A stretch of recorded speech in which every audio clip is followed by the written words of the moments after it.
The war had ended. Troy was burning. Its walls, which had stood for 10 years, lay reduced to ash and dust. The heroes had won, but winning did not mean returning. On the shores of the Aegean Sea, the Greek ships prepared to depart.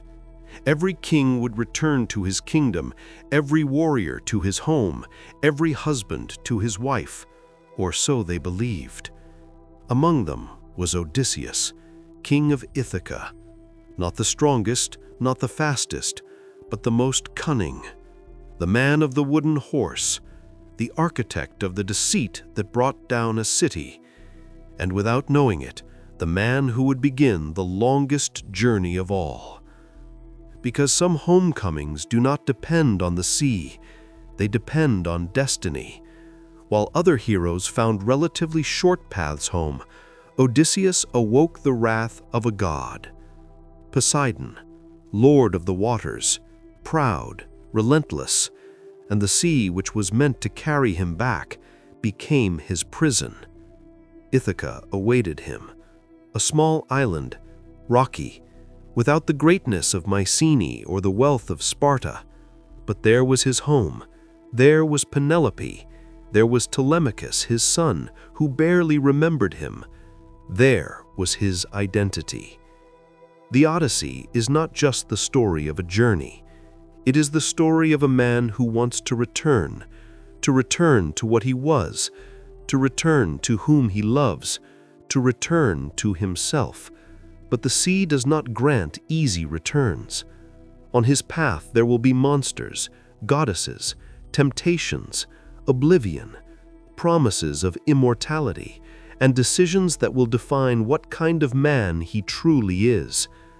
Because the real question is not if Odysseus will survive the creatures of the sea. The real question is, will he survive the transformation? 20 years, 10 at war, 10 wandering, a hero far from home, a wife surrounded by suitors, a son growing up without a father, and a world where the gods play with human destinies like pieces on an invisible board. The Odyssey is more than an adventure. It is an exploration of the most ancient human desire: to return home, to return to love, to return to identity. But sometimes, the longest journey is not the one that crosses seas, it is the one that crosses the soul.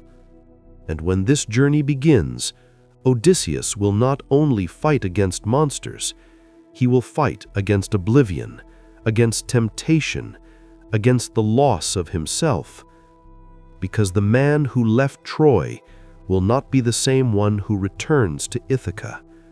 And that is the true Odyssey. Troy had fallen, but the sea was not calm. The Greek ships sailed away from the smoking ruins, laden with spoils, with glory, and with men who believed they had survived the worst.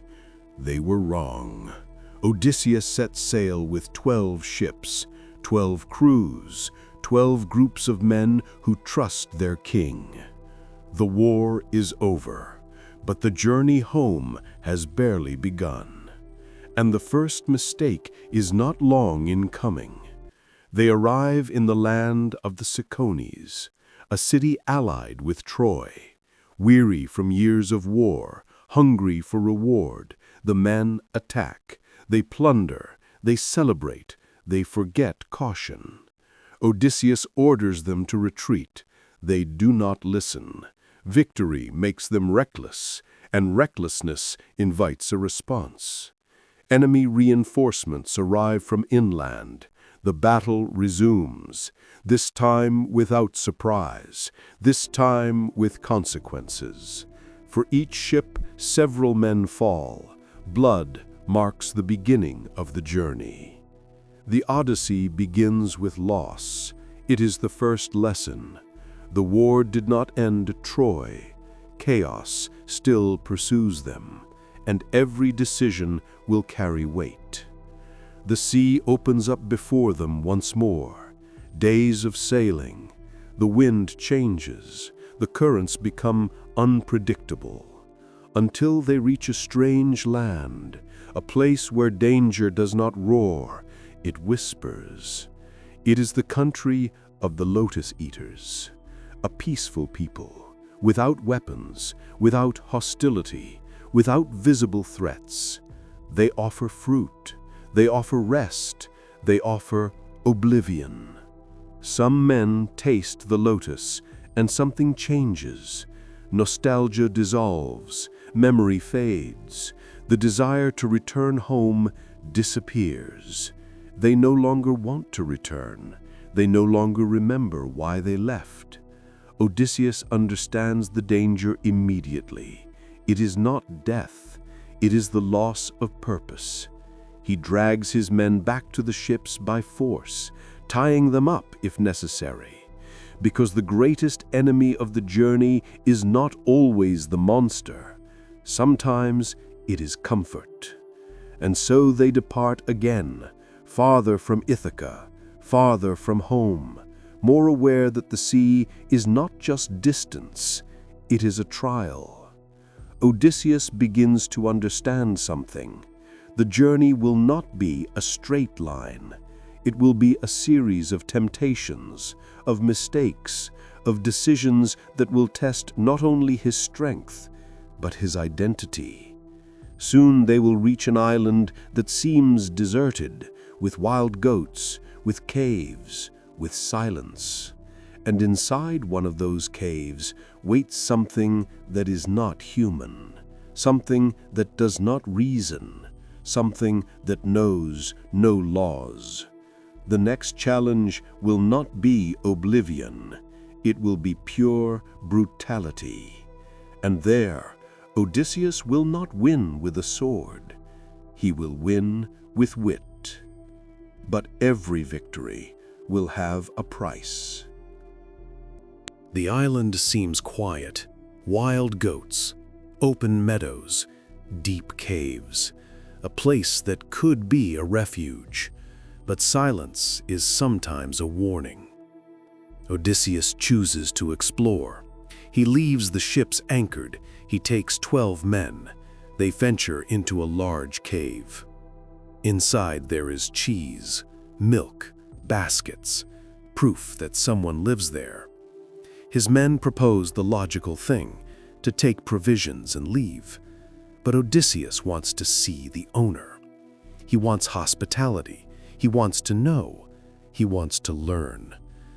That desire will change everything. The owner returns at dusk. He is enormous, monstrous, a single eye in the middle of his face. Polyphemus, son of Poseidon, a Cyclops who does not live by human laws. He knows no hospitality. He respects no customs, only strength. He blocks the entrance with a gigantic rock, too heavy to move, too big to escape. The cave becomes a prison. And then the unthinkable happens. Polyphemus takes 2 men, smashes them against the ground, and devours them without guilt, without doubt, without emotion. The horror is paralyzing. But Odysseus is not just a warrior. He is a strategist. The sword is useless. If they kill him, the rock will never be moved. If they don't kill him, they will die, one by one. They need another solution.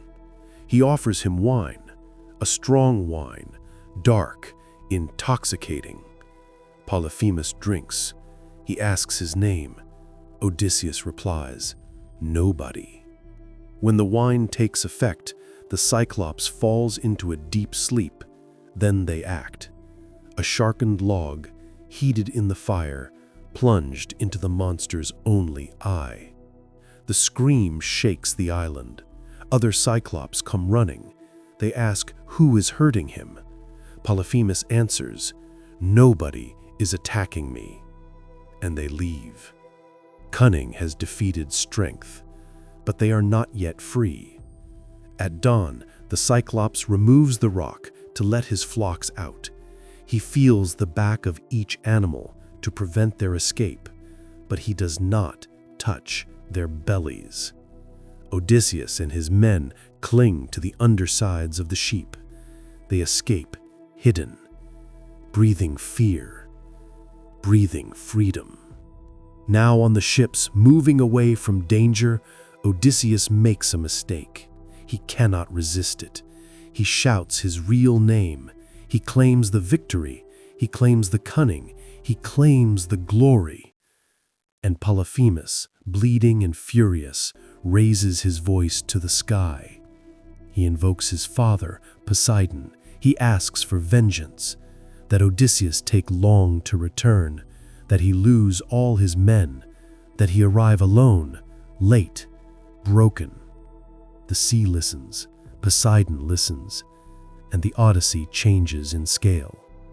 It is no longer just a journey, it is divine punishment. The episode of the Cyclops leaves a lesson. Intelligence saves, but pride condemns. Odysseus has shown his cunning, but he has also awakened the wrath of the sea god. And when the enemy is the ocean itself, every wave can be a sentence. The journey continues, farther, more dangerous, because now they are not just sailing home, they are sailing against a god. And the sea does not forget. After the Cyclops, the sea offers no rest, but neither does it yet unleash its full fury. The ships arrive at the island of Aeolus, lord of the winds, guardian of invisible currents, a minor god, but powerful. Aeolus receives Odysseus with hospitality. He listens to his story, admires his ingenuity, and decides to help him. He locks all the adverse winds in a leather bag. He seals it, ties it tightly. He leaves only the wind that blows toward Ithaca free. A perfect gift, a guaranteed return. For 9 days they sail without storm, without detours, without danger. And on the 10th day, Ithaca appears on the horizon. The lights, the mountains, home, so close they can almost smell it. Odysseus, exhausted, falls asleep. He trusts his crew. He trusts the god's gift. He trusts that this time fate will not be thwarted. But his men do not trust. They see the bag. They eye it with suspicion. They think it is gold, hidden treasure, a secret their king keeps for himself. Distrust, like the wind, is invisible, but powerful. And they open it. In an instant, the winds burst out, roaring, swirling, unleashed. The storm engulfs them. The sea darkens. Ithaca disappears in the distance. The returned vanishes like smoke. When Odysseus awakens, it is too late. It is not Poseidon who has defeated them. It is doubt, the lack of discipline, human frailty. Home was within reach, and they lost it to suspicion. They return to the island of Aeolus. They beg for help again, but the god now rejects them. He believes they are cursed, that the greater gods are pursuing them, and no one wants to defy the will of Poseidon. Aeolus closes his doors. The sea becomes uncertain once more. This is one of the harshest lessons of the journey. Not all failures come from the outside. Some are born within, in fear, in envy, in distrust. The journey grows longer, the losses mount, the men begin to question. The horizon becomes an infinite repetition, and patience wears thin. But the sea still holds greater horrors.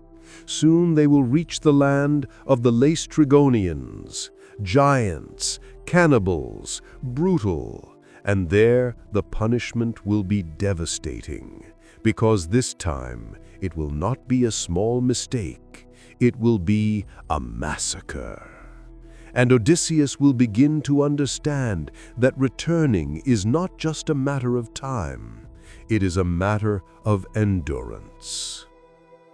The sea leads them to a strange coast, high cliffs, a deep harbor, silence. Too much silence. The ships enter a bay surrounded by rock, except one, Odysseus's. He, distrustful, leaves it outside, anchored in the open sea.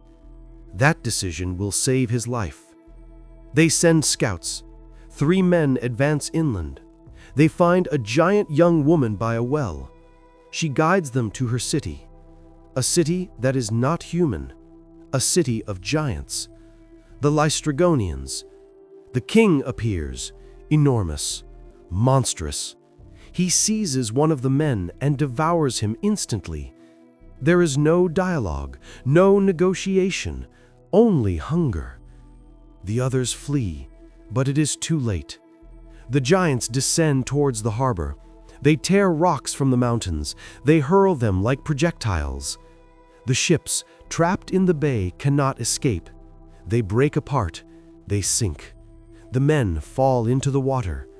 And there, the Laestrygonians spear them like fish. They devour them, one by one. Odysseus watches from the open sea. He sees the destruction. He sees his crew die. And he understands that he cannot save them. He orders the mooring lines cut, to row, to flee. Only his ship escapes. Only a handful of men survive. In an instant, 11 ships have disappeared. Years of war, comrades in arms, shared lives, lost. Not by mistake, not by pride, but by being in the wrong place, in the wrong world. The Odyssey changes here.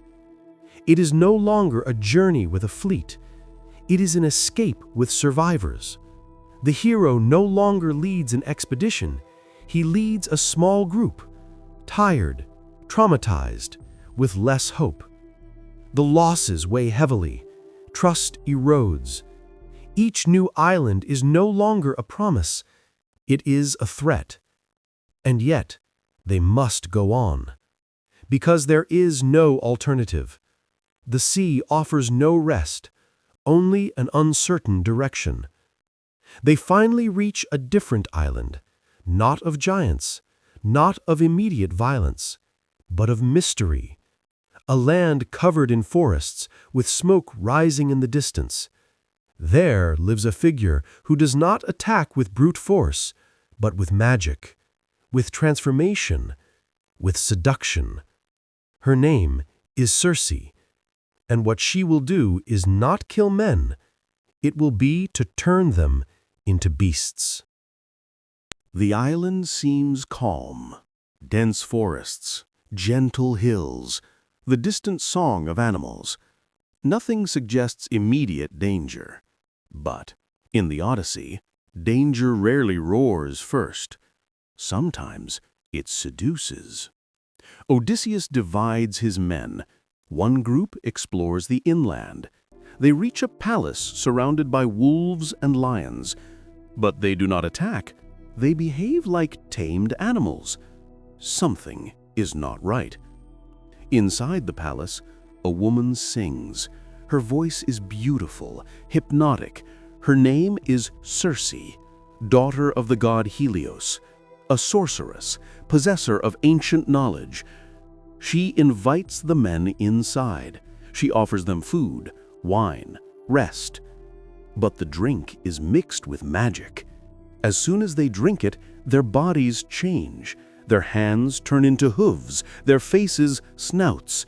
They are transformed into pigs. They retain their human minds, but are trapped in animal form. Circe locks them up. Only one escapes, Eurylochus. He runs to the coast. He warns Odysseus. He tells him what happened. He begs them not to return. But Odysseus does not abandon his men. On the way to the palace, a god intervenes.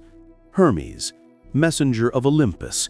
He offers him a magic herb, Molly, protection against the spell. He warns him, when Circe tries to transform you, do not fall. Threaten her, demand that she swear not to harm you. Odysseus enters, he drinks. The magic does not work. Circe is surprised, she tries to subdue him.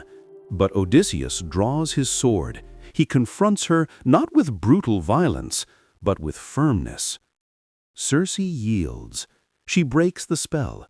She returns the men to their human form. And then something unexpected happens. They do not leave. They stay. A day, a week, a month, a year. Circe is not just a sorceress. She is hospitable. She is wise. She is the temptation of rest. After so much death, after so much fear, the island becomes a refuge. But the refuge is also a danger. The journey stops. The purpose fades. Until the men remember. They remember Ithaca. They remember home. They remember who they are. Circe then reveals something crucial. The path home will not be direct. First, they must descend into the underworld, to the realm of the dead. There they will find Tiresias, the prophet. Only he can reveal their fate. Circe's island marks a transformation. Odysseus is no longer just a survivor. He begins to be initiated. He has faced brute force, he has faced loss. Now he faces something deeper, human nature. Because becoming a pig was not just a punishment, it was a symbol. Man, without reason or purpose, becomes a beast. The next stage will be even darker. Not an island, not a monster, but the realm of shadows. The place where dead heroes whisper, where glory means nothing, and where Odysseus will face the hardest truth of all. Destiny cannot be avoided. It can only be understood. It is not an island. It is not a battle. It is not a monstrous creature. It is something more unsettling. Odysseus must journey to the place where no living being belongs, the kingdom of the dead. Following Circe's instructions, they sailed to the edge of the world, beyond the known ocean, beyond the usual light, a place where the sun barely touches the land, where the air seems still. There, Odysseus performs the ritual. He digs a pit. He offers milk, honey, wine, and finally blood. Because in Hades, the shades need blood to speak. The souls begin to gather, pale shades, empty, former men and women who were heroes, kings, warriors. Now they are mere whispers, bodiless memories. The first to appear is Elpenor, one of his men, accidentally killed on Circe's island. He begs for a proper burial. Even in death, honor matters. Odysseus promises to return. Responsibility does not end with life. Then his mother arrives, Anticlea, dead during his absence, not by the sword, not by illness, but by sadness, from waiting too long for a son who did not return. Odysseus tries to embrace her, but his arms pass through shadow. The pain is deeper than any physical wound. Finally, Tiresias appears, the blind prophet. He drinks the blood, he regains clarity, and he reveals the path. The return will be difficult. Poseidon does not forgive. There will be more losses, more trials, but there are clear warnings. Do not touch the sacred cattle of the god Helios. Resist temptation. Maintain discipline, or the sea will claim everything. But the most shocking encounter is yet to come. Achilles, the greatest hero of the Trojan War, invincible in life, feared by all. Odysseus praises him. He speaks of his eternal glory. But Achilles' response is unexpected. He would rather be the poorest servant among the living than king among the dead. Glory does not compensate for death. Heroism does not fill the void. The Odyssey offers a profound reflection here. War promises immortality, but Hades offers silence. Even the greatest heroes end up as shades. Odysseus also sees Agamemnon, murdered by his wife upon returning from Troy. One more warning. The return does not guarantee peace. Home can be as dangerous as the sea. The descent into the underworld is not just a mythological episode. It is an initiation. Odysseus has looked upon death. He has listened to those who no longer live. He has understood the cost of pride. He has seen the fate of heroes. And when he returns to the light, he is no longer the same. He has understood that the journey is not only physical, it is a confrontation with mortality, with fragility, with the truth that every man, even the most cunning, ends up as a shade.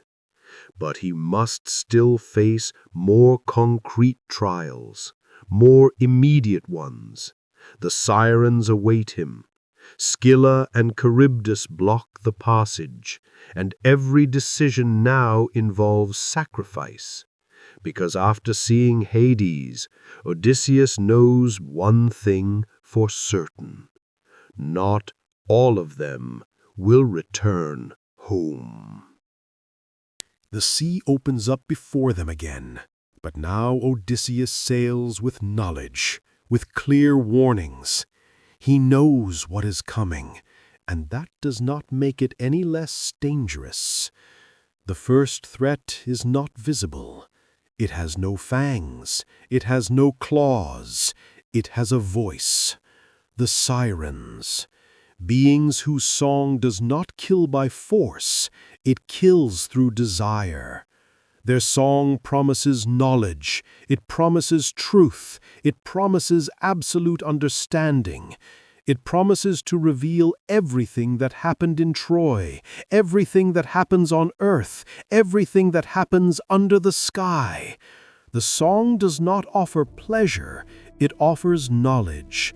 And absolute knowledge is an irresistible temptation. Circe warned him, if a man hears their song unprotected, he loses his will. He throws himself into the sea. He dies on rocks covered with bones. Odysseus makes a unique decision. He orders his men to plug their ears with wax. But he wants to listen. He wants to hear the truth. He wants to experience the temptation without succumbing. He asks to be tied to the mast, that they not release him no matter what he screams. When the song begins, it is irresistible. It is not noise, it is revelation, it is promise. Odysseus begs, he screams, he orders them to release him, but his men do not listen. They row, they resist, and the ship moves forward. The temptation is left behind, the knowledge is not obtained, and Odysseus survives, but the true horror has not yet arrived. Further ahead, a narrow strait opens. Two dangers, two choices, both deadly. On one side, Charybdis, a gigantic whirlpool that swallows the entire sea. 3 times a day it engulfs everything. 3 times it spits it out. If the ship enters its center, It disappears.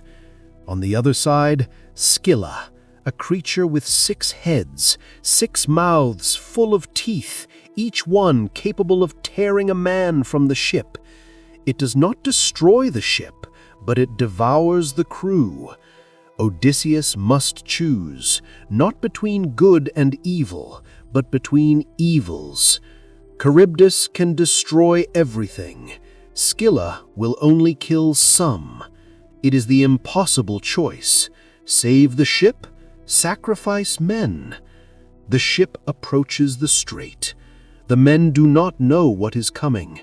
Odysseus does not tell them the whole truth. If he did, fear would paralyze them. They sail alongside Scylla, and then it happens. 6 heads descend, 6 men torn from the ship. They scream his name, they call to him, they disappear. It devours them one by one, with nothing they can do. It is one of the cruelest scenes in the poem. There is no combat, there is no victory, only inevitable loss. The Odyssey shows a harsh truth here. Not all heroic decisions save everyone. Sometimes to lead means choosing who lives and who dies.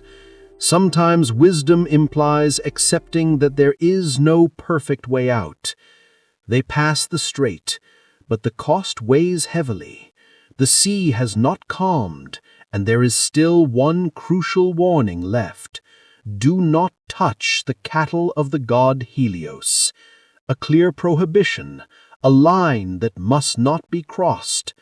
But when hunger and desperation combine, warnings lose their power, and the next tragedy will not come from monsters, it will come from human weakness. Because even after surviving sirens and sea monsters, the most dangerous enemy remains the same: mistake. After Scylla and Charybdis, the men no longer sail with hope. They sail with exhaustion, with hunger, with accumulated fear. And the sea, as if hearing their weakness, pushes them toward a forbidden island, the island of Helios, god of the sun. There his secret herds graze, white cows, untouchable, immortal in number. They neither increase nor decrease. They are divine property, and Tiresias was clear. Do not touch them, do not harm them, do not approach. Odysseus warns his men, he reminds them of the prophecy, he demands discipline. But a storm holds them there. Days, weeks. The wind does not change, the food runs out. Hunger begins to overpower reason. Odysseus withdraws. He retreats to pray, to ask for help. And while he sleeps, weakness prevails. Eurylochus speaks. He summons the men. He says what they are all thinking. To die of starvation is worse than to die punished, and if they must pay for it, they will do so later. But now they need meat. They kill the cattle. They sacrifice the sun god's cows. They try to justify it with ritual. They try to turn disobedience into a ceremony. But the universe listens. Helios watches and demands justice. When the storm ceases, they sail again. The sea seems calm, too calm. The sky darkens.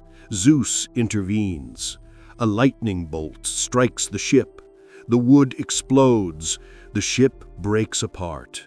One by one, the men disappear into the water. There is no struggle, no rescue, no second chance. They all die. Only Odysseus survives, afloat on the wreckage, alone, without a crew, without a ship, without an army. The hero who set out with 12 ships is reduced to a man adrift. The Odyssey here reaches its loneliest point. Poseidon's punishment has been fulfilled. The prophecy has been fulfilled. Odysseus will arrive home, but alone, late, stripped of everything. Dragged by the sea, he returns to the strait of Scylla and Charybdis. Charybdis swallows the remains of his raft.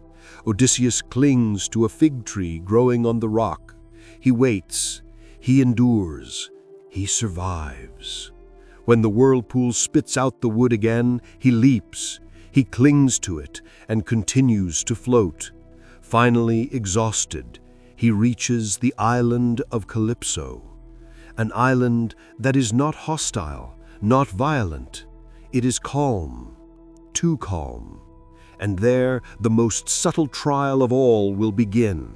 Not that of hunger, not that of the monster, but that of desire. Because Calypso does not want to kill him. She wants to keep him. She wants to offer him something that no hero has ever refused: immortality. Odysseus awakens on a silent island. There are no screams, no monsters, no blood, only forest, a calm sea, and a cave lit by a soft fire. There lives Calypso, nymph, daughter of a Titan, immortal, eternal. She rescues him, cares for him, feeds him, loves him. And for years Odysseus remains there, not as a chained prisoner, but as a guest, as a companion, as a man offered absolute rest. Calypso offers him something no hero has ever received: eternity.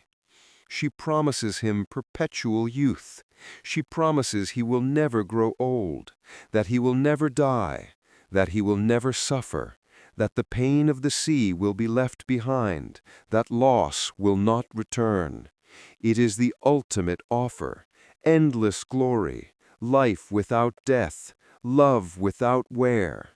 But every day Odysseus walks to the shore. He sits before the horizon and weeps. Not from fear, not from hunger, but for Ithaca, for Penelope, for the home he cannot touch, for the identity he does not want to lose. Calypso does not understand. She is immortal. She does not understand the weight of time. She does not understand the value of the finite. For her, eternity is a gift. For Odysseus, it is a renunciation.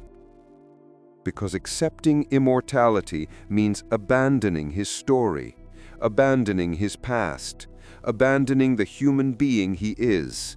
Finally, the gods intervene. Athena intercedes, Zeus commands, Hermes descends.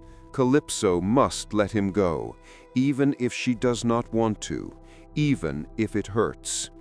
Odysseus builds a raft with his own hands. There is no army, no warships,